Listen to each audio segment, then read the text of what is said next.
Le cinéma a connu deux révolutions majeures.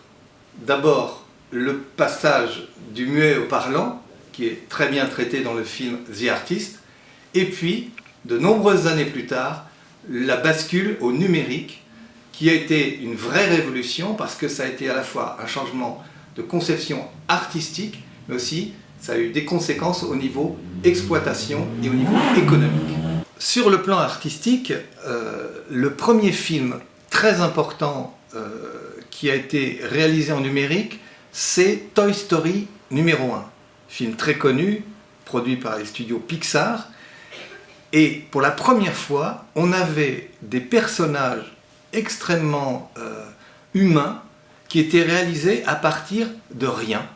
Simplement une conception par ordinateur. Des jouets qui deviennent des humains. Quelque chose qui n'existe pas dans la réalité. Ça, c'est extraordinaire et on est en 1992. Et puis, la projection numérique avec le film Star Wars, La menace fantôme, qui va amener progressivement en France la numérisation de tout le parc d'exploitation des salles avec de la projection numérique. Alors au jour d'aujourd'hui, j'ai envie de dire non, le numérique n'est pas supérieur niveau qualité par rapport au 35 mm. Il atteint un niveau égal, mais l'inconvénient encore, c'est qu'on va y perdre beaucoup du charme du 35. On n'a plus aucun grain d'image. La seule qualité qu'on va trouver, c'est quand on regarde un film en format panoramique ou 1,85. Et les bandes noires vont être mieux définies avec le numérique, c'est-à-dire qu'on va avoir une droite claire bien coupée par rapport au 35 où il y avait toujours un flou d'image supérieur. Mais voilà, on y perd beaucoup du charme, et même dans la salle, on n'entend plus le claquement de la pellicule tournée quand on regarde un film. Et moi je trouve ça très triste. Le seul inconvénient de la pellicule que je vois réparé avec le numérique, c'est la durée de vie du support. Une pellicule s'abîme extrêmement vite, elle se raye, mais le numérique, lui justement, a une durée de vie illimitée, presque illimitée. Disons que le métier de projectionniste a sensiblement évolué avec l'arrivée du multiplex et de la modernisation du parc des salles, donc de la modernisation des cabines de projection. Mais grâce au numérique, évidemment, on est passé aux projections numériques. Et là, il y a une nette évolution du métier, puisque le projectionniste qui était avant un artisan qui plaçait de la pellicule argentique dans des projecteurs, aujourd'hui est devenu, entre guillemets, un informaticien qui gère des disques durs avec des projections directes, et donc il a dû se former et pour pouvoir assurer des projections dans de bonnes conditions, sans bug. Alors aujourd'hui, je perçois le métier de projectionniste dans sa globalité. Je l'ai toujours considéré comme étant le dernier maillon de la chaîne du cinéma, ou du moins l'avant-dernier, puisque le dernier serait le spectateur. Juste avant, il y a le projectionniste, et qui a une part assez synthétique du métier, puisqu'il va résumer le travail de 500 ou 1000 personnes avant, c'est-à-dire du casting d'un film, à la production, au script, au scénario. Et lui si lui se plante à la fin, il plante le film, et donc il plante le travail de 1000 personnes qui étaient avant.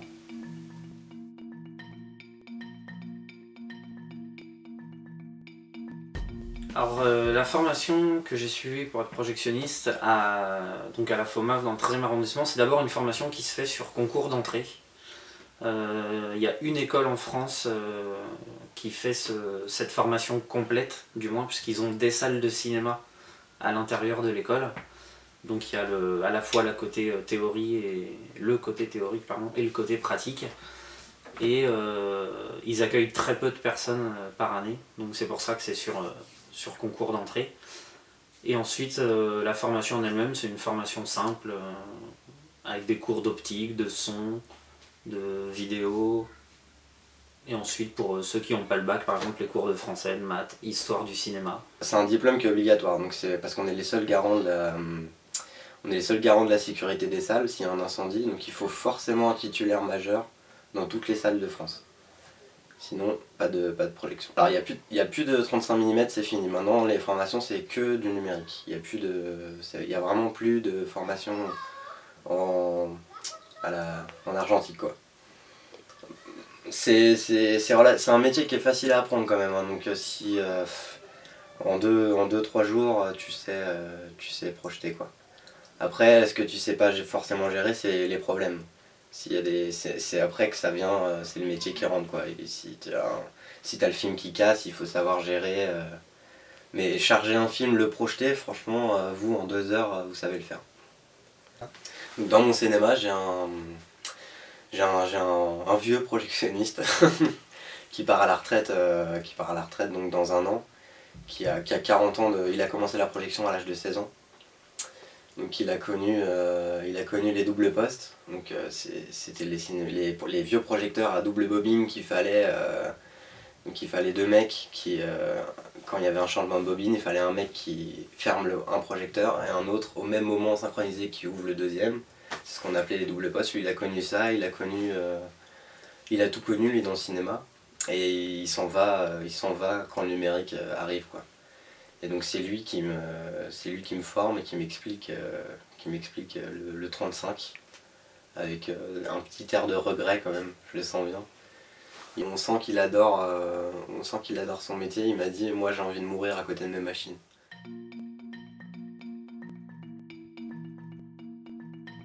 Déjà, les qualités qu'il faut pour être projectionniste, il faut être bricoleur déjà. Parce que c'est comme un garage en fait, une cabine, hein. T'as des bobines partout. Il faut être ponctuel, franchement. C'est con à dire, hein. Mais dans les petits cinémas d'arrêt d'essai où il suffit que t'ailles en bas, tu fumes une clope et il est 20h05 et ta séance était à 20h, il faut monter, et si ton film n'est pas prêt, bah merde. Il faut le monter et voilà, ça commence en retard, donc il faut être ponctuel. Il faut aussi être en bonne forme, parce que les films, ça pèse lourd. Enfin, ça pesait lourd. Maintenant, ça sera des petits disques durs, mais à l'époque où t'avais un film, genre je te prends Titanic, où la pellicule, donc c'est un film qui fait combien, 190 minutes, 3h15, un truc comme ça. Et ta bobine, si tu veux la changer de plateau, donc ta bobine qui est large comme ça, à peu près, et qui fait dans les 65 kg à peu près. Donc il faut la transvaser, il faut la garder plate, parce que si elle bouge un peu, ça y est, elle se déroule.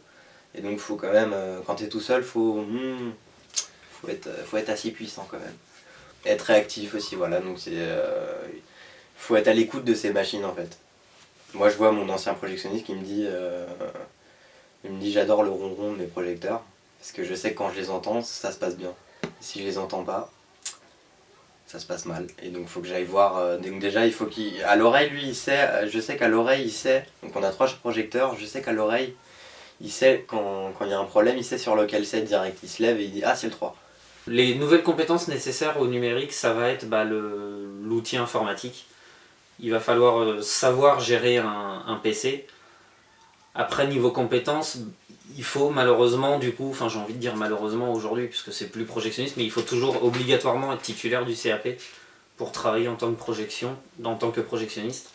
C'est une décision du CNC. Voilà. On ne peut pas accéder à une cabine de projection si on n'est pas titulaire du CAP.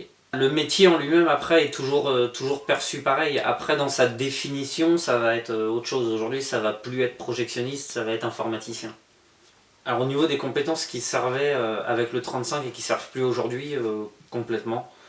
Je me suis déjà vu plusieurs fois réparer un projecteur 35 mm avec une gomme ou une brosse à dents ou un élastique. Aujourd'hui, avec le numérique, c'est pas possible. Le talent du mec, par exemple ton film il crame, ça va être le talent, le nombre de secondes que le mec il va arriver devant sa machine, il va faire ok c'est quoi le problème, ok c'est ça, tac tac tac tac tac, en 10 secondes c'est réparé. Et si c'est un mec qui a pas ce talent là, ça va durer 10 minutes, tu vois. Tous les anciens projectionnistes qui étaient formés au 35 pardon, ont été formés, alors pas tous, c'est ça le problème, pas tous. La plupart ont été formés au numérique. Donc ils retournent à l'école pendant une semaine. Et il y en a qui ont été formés sur le tas, souvent, même pas longtemps, hein. Il y a un installateur qui arrive, qui met le nouveau projecteur et qui dit bon tu fais comme ça, et si t'as un problème tu nous appelles. C'est là qu'il y a beaucoup de projectionnistes en fait qui sont en déprime parce que quand ils ont un problème, bah, ils appellent la hotline. Tout simplement, ils disent bon bah j'ai le projecteur, il me fait des voyants rouges et il s'allume pas, je fais quoi? Il y a des formations proposées. Moi par exemple, ayant passé mon CAP uniquement en 35 mm, mon entreprise UGC m'a payé une formation à la FOMAV de numérique sur 3 jours où on nous a expliqué comment faire tourner le numérique et 3 jours c'est largement suffisant parce que la première chose qu'on nous apprend c'est la différence entre le clic gauche et le clic droit. Quand c'est le projecteur vraiment en lui-même, nous on peut vraiment plus faire grand chose. On peut plus bricoler comme avant quoi.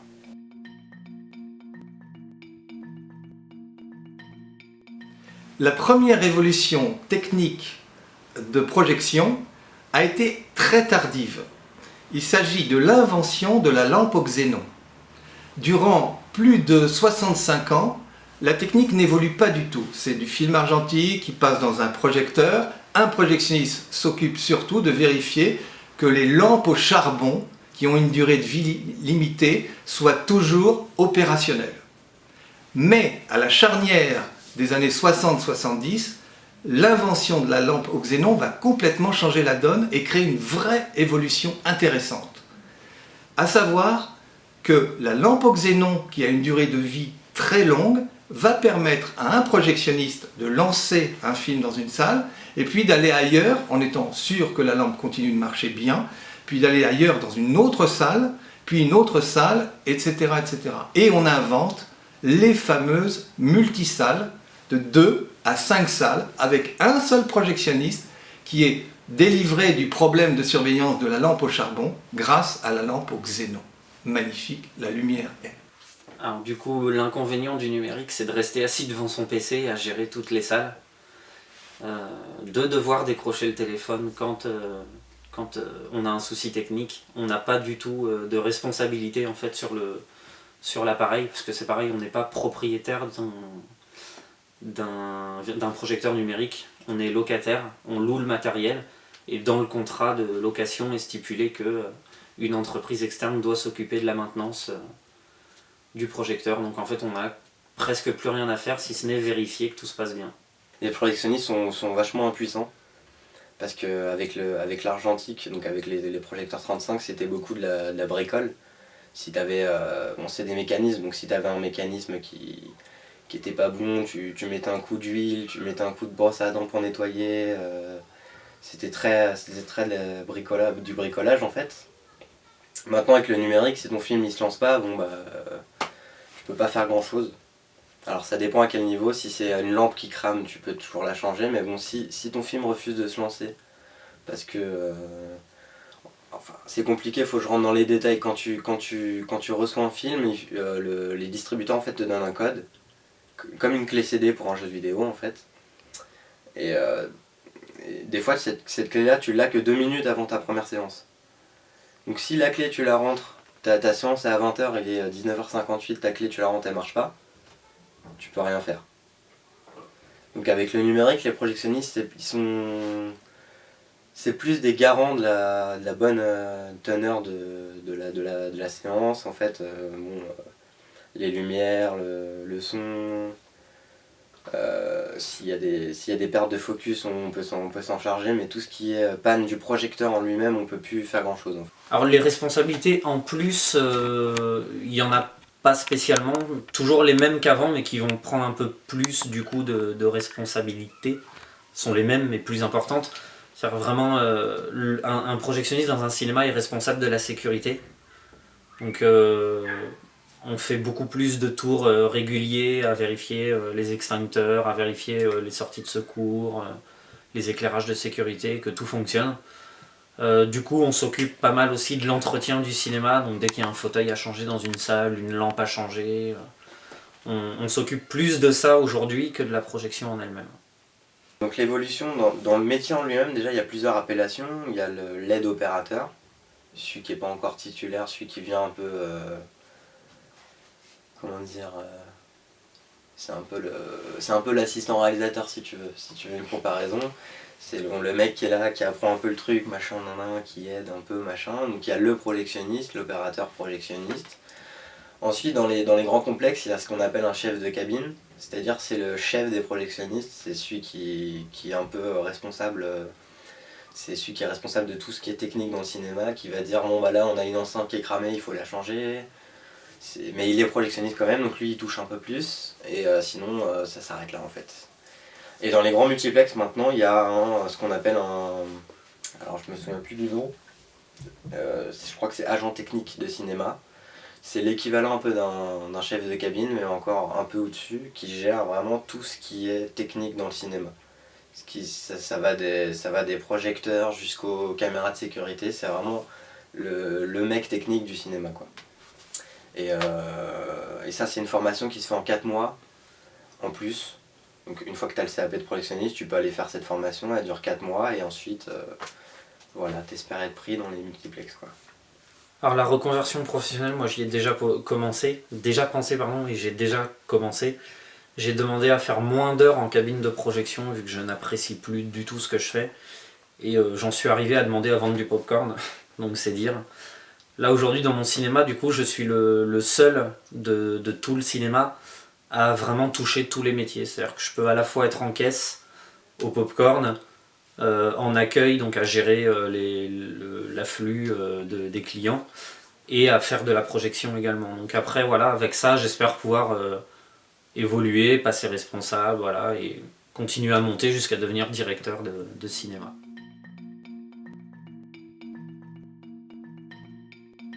Le métier de projectionniste continue à évoluer, notamment aujourd'hui avec l'apparition des films 3D. Il faut bien sûr certainement s'adapter en cabine pour que les films soient projetés dans de bonnes conditions, en relief de qualité. Mais il y a par ailleurs les perspectives d'images géantes, notamment IMAX, qui vient du mot image maximale, créé par la société canadienne IMAX Corporation. Ces images géantes, il va falloir les gérer. Il y a déjà eu en France des sites un peu expérimentaux comme la Géode ou le Futuroscope qui projettent en IMAX, mais il y a les perspectives de 4 nouvelles salles dans les années qui viennent, et cette tendance suit en fait la tendance américaine de 200 salles en IMAX qui sont aujourd'hui opérationnelles. Donc la gestion de ces nouveaux types d'images qui créent vraiment des spectacles en salle géants va demander des compétences humaines qui passeront par les projectionnistes. En fait, quand on reçoit un film en 3D, le film, si tu veux, on le reçoit un peu pur. Et nous, on doit l'étalonner, on va le passer dans tel projecteur, il va pas avoir la même couleur ou pas avoir la même... Donc il faut qu'on l'étalonne pour chaque cas est unique, en fait. Quand on reçoit un film 3D. Les films 3D, c'est un peu spécifique. Ça dépend de la technologie qu'on a, si c'est passif ou actif, etc. Mais on doit quand même, il y a quand même un mec qui doit être là pour vérifier le film, regarder, faire que ce soit bon, quoi, que ce soit beau. La seule chose qu'il m'a dit, tu verras avec le numérique, il y a autant de problèmes qu'avec l'argentique, et il y a autant de merde. Il m'a dit ça comme ça. Donc il faudra toujours que tu surveilles, il faudra toujours apprendre. Oui, je suis optimiste pour mon avenir de projectionniste, dans le sens où... Je suis optimiste dans le sens où je sais pas où on va, en fait. Je regarde derrière, enfin je regarde l'histoire du cinéma, et à l'époque il n'y avait pas de couleur, et quand la couleur est arrivée, les gens disaient ça va tuer le cinéma. Quand le parlant est arrivé, les gens disaient ça va tuer le cinéma. Maintenant on a la 3D, bon certes c'est vieux, ça a 50 ans, mais ça revient sur le devant de la scène. Et demain, on sait pas, je peux pas te dire demain, vous-même, je sais pas, en 2070, le cinéma, comment il sera, on sait pas. Et je pense qu'il faudra toujours, étant donné que c'est un art technique, il faudra quand même en salle des mecs qui seront là pour faire que ça marche. Enfin, j'en suis persuadé, quoi.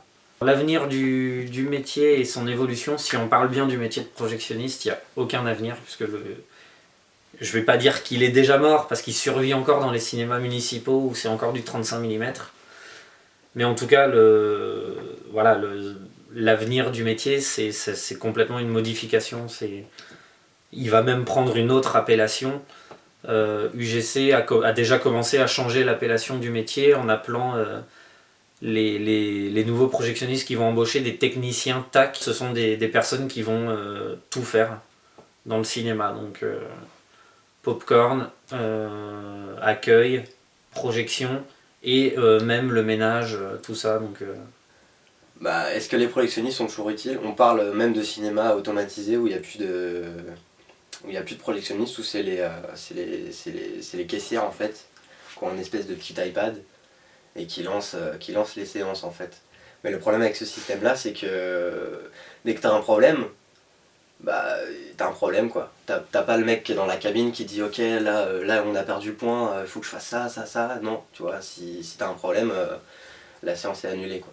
ah oui, mon métier a complètement changé, et ce depuis l'arrivée du numérique, qui pour moi personnellement a complètement tué mon métier, parce que j'adore le contact de la pellicule, et là j'en ai plus du tout. Je dois me contenter de rester assis devant un PC et de gérer toutes mes salles depuis un PC central. Donc je grossis parce que je bouge plus. Je sais que les gens les projectionnistes qui ont vécu, qui ont commencé dans les années 80, qui ont vécu l'âge d'or, enfin l'âge d'or, non c'est pas l'âge d'or, mais qui ont vécu vraiment le 35 mm à fond, on leur change 30 ans d'habitude, de métier, pour eux ils doivent tout repenser quoi. Tandis que moi j'arrive sur la période charnière et je sais pas, moi j'arrive, on me dit c'est numérique, je fais bon d'accord, je fais le numérique quoi. Disons que je fais, là je profite au maximum de mes dernières heures avec l'argentique, c'est-à-dire que dans mon cinéma, dès que je peux, je vais en cabine, je regarde, j'entends les bruits des machines et je me dis que c'est la fin quoi, mais de toute façon le cinéma c'est l'avenir, on sait vraiment pas comment, qu'est-ce qu'il y aura dans 20 ans quoi, qu'est-ce que ce sera, donc il faudra quand même des hommes dans les cinémas quoi, ça c'est certain, ça va jamais disparaître ce métier.